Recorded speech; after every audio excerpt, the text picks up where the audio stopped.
अष्ट सिद्धि नवनिधि के दाता, असबर दीन जानकी माता। राम रसायन तुम्हरे पासा, सदा रहो रघुपति के दासा। राम के भक्त हनुमान को सीता माता का आशीर्वाद था। सीता जी जब अशोक वाटिका में थी और राम जी की कथा हनुमान जी ने सीता जी को अशोक के वृक्ष पे बैठ के सुनाई, तो सीता जी का दुख जाता रहा। सुनते ही सीता कर दुख भागा। और हनुमान जी से जब उन्होंने कहा मैं आपका दर्शन करना चाहती हूँ कि आप हैं कौन, तो हनुमान जी सीता जी के समक्ष कूद कर नीचे छोटे से वानर के रूप में आ गए। अब माता थी, ये बालक हैं तो इन्हें छोटे रहना ही है और वैसे भी अहंकार विहीन है, तो लघु रूप में आए। तो हनुमान जी को वरदानों की झड़ी लगा दी सीता जी ने। कहा आप गुणवान हो, ज्ञानवान हो और बुद्धिमान हो। बहुत वरदान दिए सीता जी ने हनुमान जी को। हनुमान जी खुशी नहीं हुए कि चाहे जितने वरदान दे दिए सीता जी ने, आशीर्वाद दे दिए, मगर हनुमान जी प्रसन्न ही नहीं हुए। तब सीता जी समझ गई कि ये क्या चाहते हैं। भाई भक्ति माता है, सबके हृदय में है, भक्त के हृदय में तो बहुत ज्यादा है।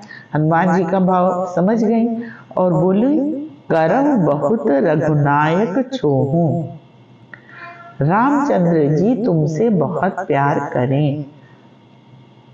तो भक्त तो भगवान से प्यार करे, ये आशीर्वाद तो मांगे तो ठीक है, लेकिन हनुमान जी ने आशीर्वाद मांगा कि राम जी मुझसे बहुत प्यार करें।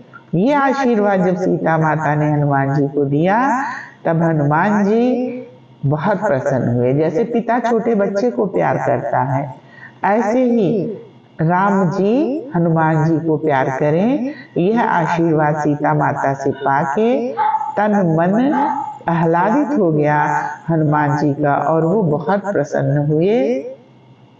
अष्ट सिद्धि नवनिधि के दाता, असबर दीन जानकी माता।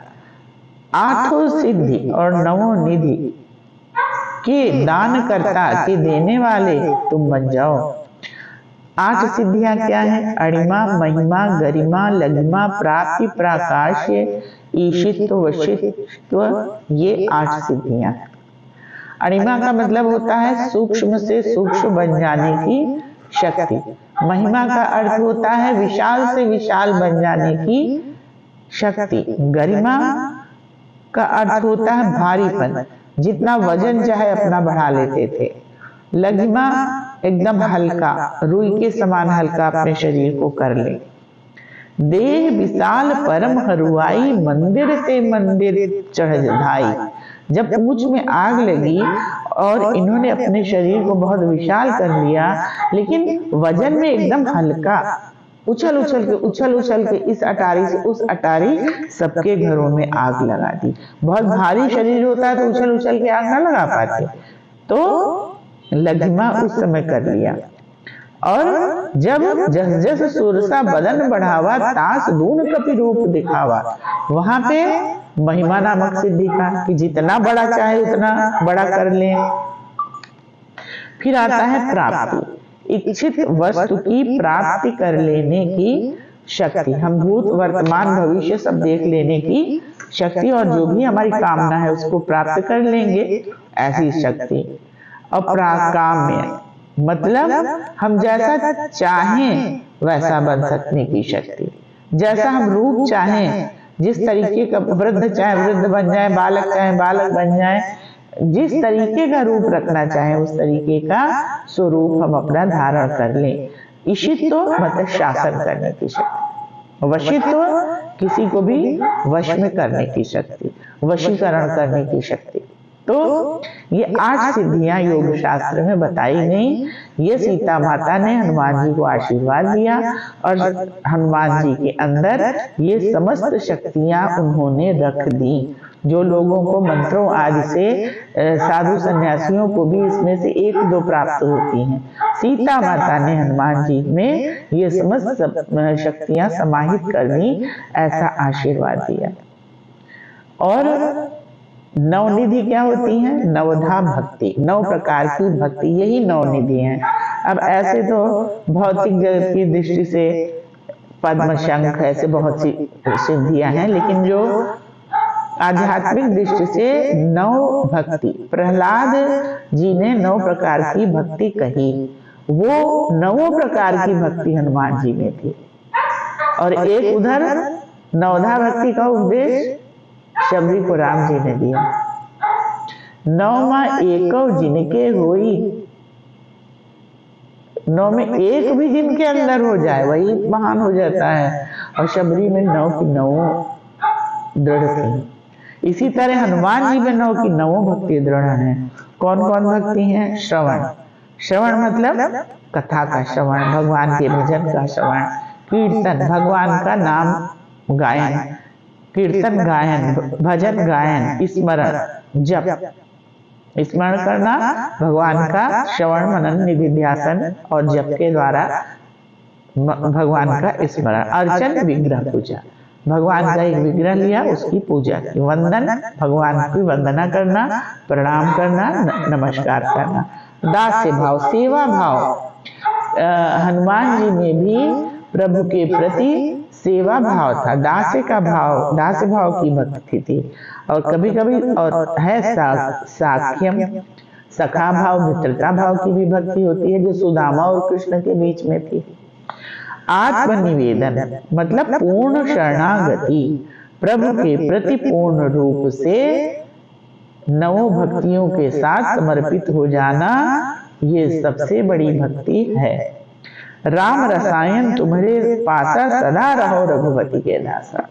हम राम रस सदा हमारे पास रहे, और सीता जी ने कहा सदैव हनुमान जी के पास राम रस रहे। और हनुमान जी सदा राम के दास बने रहें, और हम लोग के लिए भी यही प्रार्थना है, हम लोग भी सदा हनुमान जी के दास बने रहें। और तुम्हारे भजन राम को पावें। राम जी के पाने के लिए हनुमान जी का भजन जो करेगा, तुम्हारे भजन राम को, हनुमान जी के भजन करने से भगवान राम को अच्छा लगता है और राम पद की प्राप्ति हो जाती है। और जब राम पद प्राप्त हो जाता है तो स्वतः ही जन्म जन्म के दुख विश्राम है, जन्म जन्म के दुखों का नाश हो जाता है और परम धाम मनुष्य को प्राप्त हो जाता है। जन्म जन्म के दुख भूल जाते हैं। और अंत काल में रघुवीर जी की पुरी में देह त्याग के बाद राम जी के स्थान पे परम धाम में आदमी पहुंच जाता है, साकेत धाम में, वैकुंठ लोक में। और वहां जाके जहां जन्म हरि भक्त कहलाए, वहां जाके भगवान की का भक्त कहलाता है, भगवान की भक्ति में लीन होके परमानंद की प्राप्ति करता है। और ये भी कहते हैं कि क्षण क्षण में देवता नहीं बदलने चाहिए, और देवता चित्त न धरे। आज गणेश जी की पूजा कर रहे हैं, कल शंकर जी की करने लगे, परसों पार्वती जी की, आज हनुमान जी की, एक देवता पकड़िए। तो यहाँ चूंकि हनुमान चालीसा का प्रवचन है, हनुमान जी की भक्ति हो रही है, तो कहते हैं केवल हनुमान जी को आप पकड़िए, हनुमान जी की भक्ति करिए। वैसे आप जो भी आपका आराध्य है उसकी भक्ति करिए, एक ही देवता में सब समाहित हो जाते हैं। तो और देवता चित्त न धरे, ये नहीं कि 10 देवता बदल रहे, एक देवता पकड़िए और हनुमत से ही सर्व सुख करे। हनुमान जी की मनोयोग से सेवा, पूर्ण समर्पण भाव से सेवा, भक्ति, आराधना, भजन करें तो सब प्रकार के सुख आपको प्राप्त होंगे। और जो देवता हैं जैसे इंद्र, वरुण, वायु, कुबेर, इनमें थोड़ी थोड़ी शक्तियां हैं, लेकिन हनुमान जी तो परम शक्तिशाली हैं। एक बार बचपन में जब सूरज को मुख में इन्होंने रख लिया तो इंद्रदेव ने अपने वज्र से प्रहार कर दिया हनुमान जी पे। हनुमान जी बेहोश हो गए। वायुदेव आए, उन्हें बड़ा क्रोध आया और वायुदेव ने वायु के प्रवाह को रोक दिया, जिससे सब देवता और सभी लोग परेशान हो गए। सभी देवताओं ने वायुदेव से प्रार्थना की कि आप वायु का संचार करिए। हनुमान जी ने कहा, पहले सब देवता हमारे पुत्र हनुमान को आशीर्वाद दें, तभी मैं वायु का संचार करूंगा, नहीं मैं वायु को रोक दूंगा। तब सभी देवताओं ने हनुमान जी को आशीर्वाद दिया। तब वायुदेव ने वायु का संचार किया। तो हनुमान जी के पास सभी देवताओं का आशीर्वाद है। हनुमत से सर्व सुख करें। हनुमान जी की सेवा करके सभी प्रकार के सुख प्राप्त किए जा सकते हैं और संकट कटै मिटै सब पीरा, जपै निरंतर हनुमत बीरा।